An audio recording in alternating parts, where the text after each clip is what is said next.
there's a very thin line that separates civilization from barbarism. Most of us like to believe that line is made of concrete, of unshakable moral values, of a humanity that doesn't break.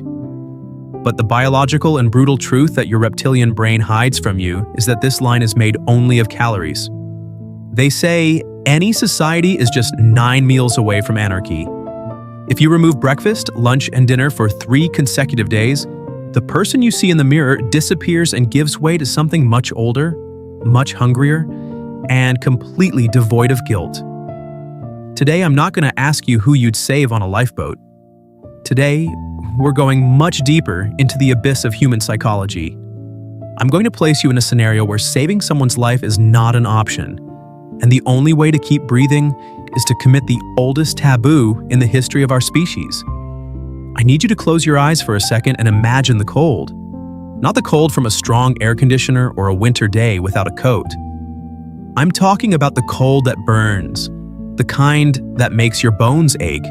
The cold of -30 degrees on an isolated mountain where no radio signal reaches. Here's the scenario: your plane crashed. You were on a charter flight with your coworkers, some close friends, and strangers. The impact was devastating. The fuselage split in half and you're stranded on a plateau in the Andes. It doesn't matter where, what matters is that rescue isn't coming. The first day passed and hope kept you warm. The third day passed and water ran out, so you started melting snow. The first week passed. The peanuts and chocolate from the flight service disappeared on day 2. Now we're on day 10. The silence on the mountain is absolute. Most people who survived the initial impact have already died from their injuries or hypothermia. Only 5 survivors remain, including you. And there are 10 frozen bodies in the snow, perfectly preserved by the ice, like wax statues. You're hungry, but this isn't the hunger you feel when you delay lunch. This is starvation. Your body has already consumed all its fat reserves. Now it's starting to consume its own muscles. You feel violent cramps in your stomach, your vision blurs when you stand, and your mind starts playing tricks. You look at the bodies in the snow, and for a split second, your brain doesn't register human being. It registers protein. Here begins the first level of our test. If the idea of feeding on those bodies causes you immediate physical nausea, if you prefer the idea of starving to death over desecrating a corpse, you are what evolutionary psychology calls culturally inhibited. Your social conditioning is stronger than your survival instinct. In a real scenario, you would be the first to die not from lack of resources, but from an excess of morality. However, if you looked at that scenario and felt a morbid curiosity, or if your first thought was, "I would do whatever it takes," congratulations, and I'm sorry. Your self-preservation instinct is intact and dominant. But eating human flesh isn't like going to the grocery store. The problem isn't hunger, it's the disgust barrier. The University of Pennsylvania studies disgust sensitivity and found it's one of the hardest emotions to turn off. But hunger turns it off. History shows us this. Andes Flight 571, the Donner Party, the sailors of the whaling ship Essex. They were all normal people, devout Christians, law-abiding citizens, and they all ate. The question isn't whether you would eat. Science says that after 20 days of starvation, nearly 95% of humans would eat. The real question is, how do you handle the selection? Let's deepen the scenario. You decided you need to eat to survive. The group agreed, but now you have to choose who will be first. Among the bodies preserved in the snow, you have 3 distinct options. The first body is the pilot, a man you never saw before in your life, a complete stranger. The second body is a coworker you despised, someone who made your life hell at the office for the past 5 years. And the third body is your best friend, someone who grew up with you, but who unfortunately didn't survive the injuries from the crash. Who do you choose? Pay attention to your immediate response. If you chose the pilot, you're operating under the logic of emotional distancing. It's easier to consume something that has no name, no shared history. It's a basic defense mechanism.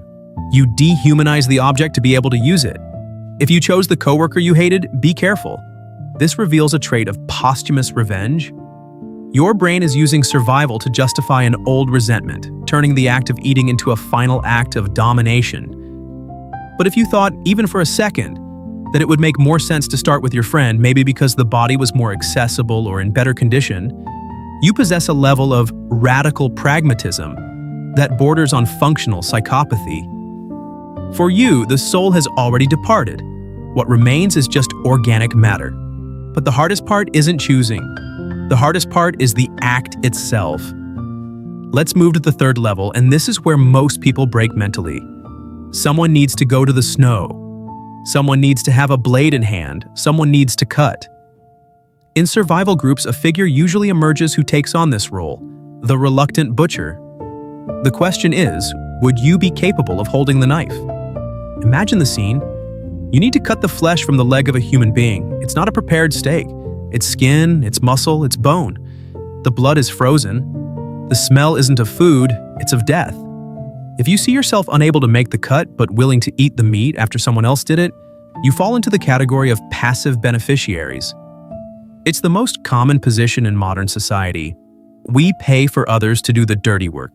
We eat the meat but don't want to see the slaughterhouse. We want security but don't want to see the war.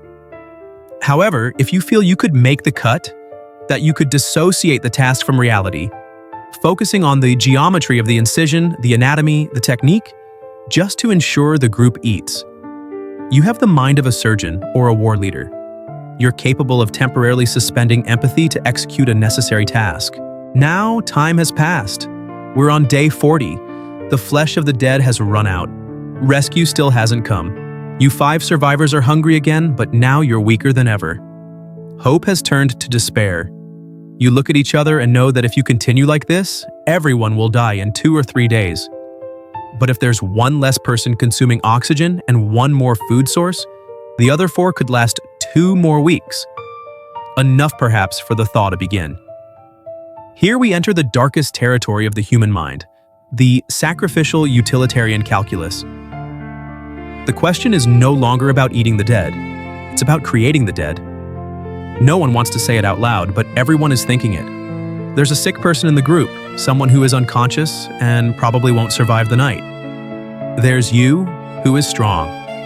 There's the pregnant woman. If you at this moment considered accelerating the sick person's death, suffocating them with a pillow, or simply leaving them exposed to the cold to stop their suffering and serve as food for the group, you've crossed the final line. This has a legal and historical name: the custom of the sea. In 19th century shipwrecks, it was accepted almost as an unwritten law that in extreme cases, lots were drawn to decide who would die to feed the others. If your brain was quick to justify the death of the weakest, you operate with a logic of efficiency that ignores the sacredness of individual life in favor of collective survival. You're the general who sends soldiers to certain death to win the war.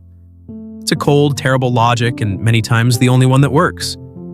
But if you thought, I would never do that, I'd rather die, you should ask yourself, is that true? Or is it just what you like to think about yourself while sitting comfortably with a full stomach? Starvation alters brain chemistry. The lack of glucose in the frontal lobe decreases your capacity for impulse control and moral judgment. You become more impulsive, more aggressive, more animal. The person you are now is not the same person who would be on that mountain. The civilized you is a mask that falls very easily when the body enters emergency mode. Those who responded to these scenarios with hesitation, with horror, with refusal, are the keepers of culture. You are the ones who hold society together in times of peace. But those, that small, silent group among you, who answered, I would eat, I would cut, I would sacrifice, you are the survivors. You are the direct descendants of the humans who survived the ice ages, the great famines, the plagues. We are children of cannibals, not of those who let themselves die for morality. It's in our DNA. Dark psychology isn't about being evil. It's about understanding the hidden mechanisms that govern our survival. It's about looking in the mirror and not being afraid of the monster that blinks back. Because at the end of the day, the monster is what keeps us alive when everything else fails. Leave in the comments. In a group of 5 people, what would be your role? The leader who makes the difficult decisions? The butcher who executes? Or the one who prefers to die rather than lose their humanity? Be honest. No one will judge you here because deep down we all have the same hunger. The only difference is how much we're willing to admit.